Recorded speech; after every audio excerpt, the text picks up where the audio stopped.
Ryan Kalkbrenner is one of the best exiting centers in college basketball last season. One of the most accomplished, productive careers we have seen from a college basketball center in recent memory. And he finished with his best year of his career. He was an All American, 19 points a game, 9 rebounds a game, 2.7 blocks per game, all the while shooting 65% from the floor, 34% from three.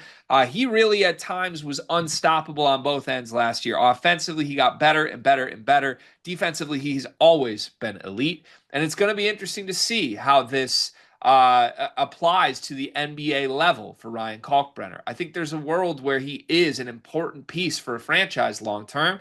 Also think there's a world where it just doesn't work and he was just a college big all along. We'll see. On our big board, he ranks 31st overall, right on the cut line between the first and second round. We were all pretty unanimously on the same page with Call. You and I both ranked him 29th. And then our three teammates here, Ralph, Riley, and Dion, ranked him 33rd, 38th, and 29th. So a 9 spot difference for how we all feel about Kalk. One of the more unanimous consensus answers we've had in this entire draft. I think it's because there's not a lot of questions about who Ryan Kalkbrenner is. Let's quickly hit on his strengths and weaknesses. What do you think are Kalk's biggest strengths? I think obviously his biggest strength is his shot blocking and rim protection, but it's something I want to add with this shot blocking and rim protection is that you see a lot of the bigs that do this, Greg, especially coming into the draft, and one of their main issues is that they can't stay on the floor because they foul a lot. One of his biggest attributes to me is that he's an elite shot blocker who does not foul. Like his verticality is so impressive. He challenges everything at the rim. For a guy that is as good as a defender as he is, him having the ability to not foul at the rim, I think is something that an asset that is not really looked at as much. And I think he gets a little bit more credit for it as a defender, like what he does. I have questions about him like ball screens and things like that. But as far as being just a pure rim protector that will alter things at the rim, not foul, stay in games, and is mobile enough to play major minutes, which we have seen a lot when he played at Creighton. I think he is what he is, but that's a good thing that he is what he is. Yeah, he's never averaged 2 fouls a game in his career while playing 30 or more minutes in 4 seasons at Creighton. Like, foul avoidance is an incredible strength of his. Right. Uh, In a league with a lot of good bigs at his time there too, by the way. Yeah, and he's basically an elite rim protector that doesn't foul.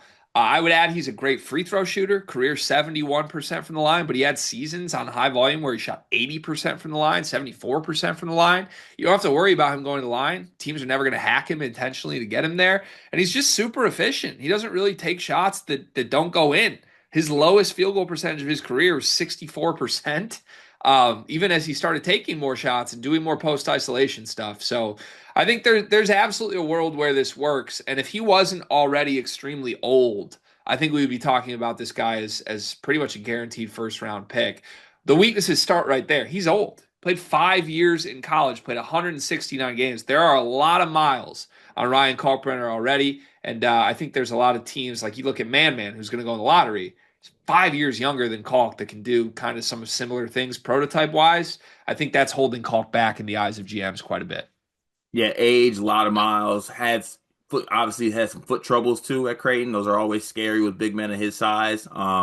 So yeah, there's a the you know there he is a very seasoned player with a lot of miles on that body.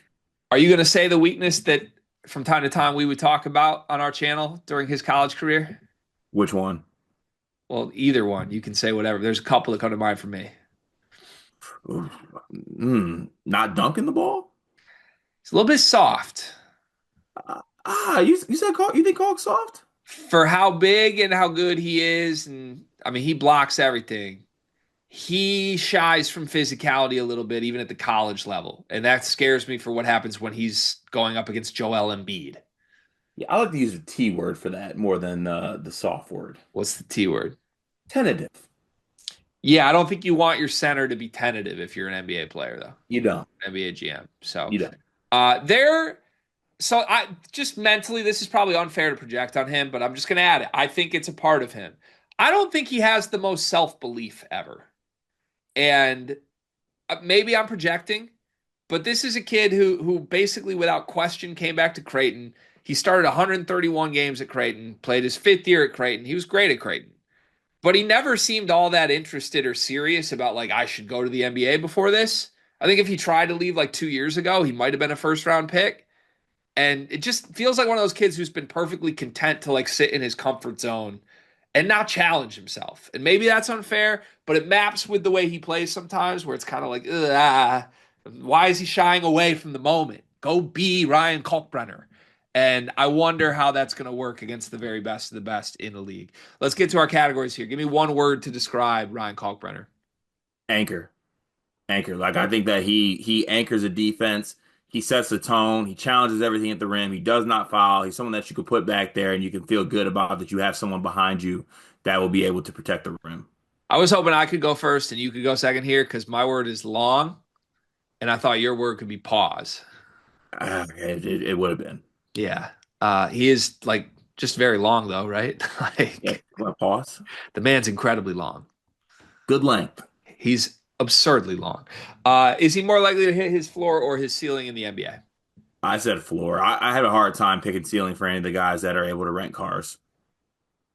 I said ceiling just because I think he is a proven commodity.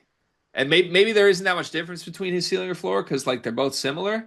But I don't know. I think he's going to be on an NBA roster for a long time, and to me, that's his ceiling. So yeah, why not go ceiling?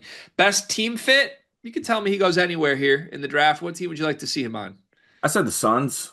I think a guy that is ready to play right now. They have a team where I really don't know what they're going to do necessarily. They might be trying to get younger, but bringing some guys in that I think what they can do, and bringing some front court rim protection. I think they need that greatly. Like they were playing Yusuf Nurkic and I think Nick Richards at last season. I think some solid rim protection would do them well. This is one of my go-to answers this year for a lot of guys that fall into the same archetype as Ryan Kalkbrenner for me, but I went with the Orlando Magic because I think they could have some special defensive things going on if they paired Kalk with Franz and Paolo. That's your front line, like Good luck scoring. incredibly lengthy. Who's scoring inside on that team? And even if he's bench Suggs big, at the one. That's just a great defensive team. great defensive team. And like respectfully to the Orlando Magic centers right now, I think Cole could earn minutes in that depth chart right now. Like there is a little bit of an opportunity on a good team if he landed right there. In 5 years, where is he? I got him on the bench. I think he'll be on a roster for a very long time, though. Bench as well. I think what he can do will earn him a spot there. Okay. Ryan Kalkbrenner, most likely player in this draft class to what? So you know how players, usually bigs, like to have the whole like, oh, I worked out with Akeem this summer thing, right? Sure. Yeah, I think that Ryan Kalkbrenner is most likely to start working out in the summer with Brooke Lopez. That's such a random one, but Yeah, yeah. like him, and they're just hitting Palo Alto, and they're working out for the summer. And people are like, "Where were you at this summer?" He's like, "I was with Brooke Lopez." I kind of like that. I could see it. He does feel like a beach guy.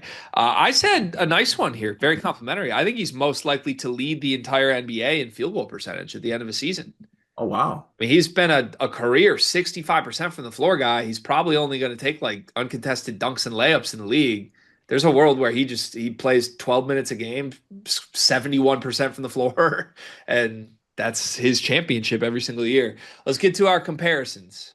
What is your best case player comparison for Ryan Kalkbrenner? big foreshadow. My best case was Brooke Lopez. Yeah. I think that look, Brooke Lopez struggled a lot shooting. Like he didn't shoot threes at Stanford, did not shoot threes for like the first like 8 years of his career, basically. And Kalk really didn't do much of that either. But the free throw percentage itself gives me a lot of hope that he can be reliable eventually from the 3-point line. And I just think you have a 7-footer that will be able to eventually stretch the floor somewhat. And then you have the rim. Honestly, he's a better rim protector than Brooke Lopez, but maybe just not as good as a shooter. So I think the most likely outcome is Brooke Lopez, who ended up being a big that has had a very long career. Yeah, I could see it. The only reason I don't like that is I feel like Brooke is just a little bit heavier, for lack of a better word, and stronger. Like he doesn't get knocked off his spot and he doesn't shy away from the contact defensively. Um, to me, I actually went with a big I consider pretty finesse that is a great shot blocker that can shoot. I went with Miles Turner. Ooh, Miles Turner, okay, kind of like yeah, a little bit of a not necessarily a bruiser, like physical guy, and yeah, Yeah, like Kalk would basically have to become a dead-eye shooter for this to happen, which is not part of his game right now, but he's shown flashes of it. And to me, that would be the world. Like he's okay, great shot blocker, great shooter, kind of more comfortable on the perimeter, not going to overpower anybody, but like a guy you can play 30 minutes a game that becomes one of the best centers in the league. I think there's an outcome where that happens. Worst case comp, kind of got a gut feel we have the same name for this. I said Luke Cornett. Ooh, no, I said Colin Castleton. Is he in the NBA? He was with the Lakers at one point. Colin Castleton deserves to be in the NBA. You think so? You loved him. Yeah. That might be my best case scenario. Yeah, I don't. That's sad if that's his best case comp. But the Castleton and Kalk were basically the same guy. Kalk was just a little better, but yeah, I don't know. Castleton was like a summer league guy for the Lakers. That was it. Okay, yeah, I said Luke Cornett, just a 7-footer who, he did have that moment in the playoffs, but he's just like a guy who block shots, rebounds on the team. You feel good about him. I think Luke Cornett and Ryan Kalkbrenner might approach the game the same way too. Castleton played 26 games in the league this year for three different teams. What do you average? Played for Memphis, Toronto, and Philly. All this year, he averaged 4 and 4. Okay, then. Yeah. There you Huh. go. If you like this video, we have 79 more of these going up on the channel. Some of them are already up on the channel leading up to the NBA draft, and then our NBA draft live show, the Draft-a-Palooza, the night of the draft. Subscribe to Sleepers Media so that you can see them all.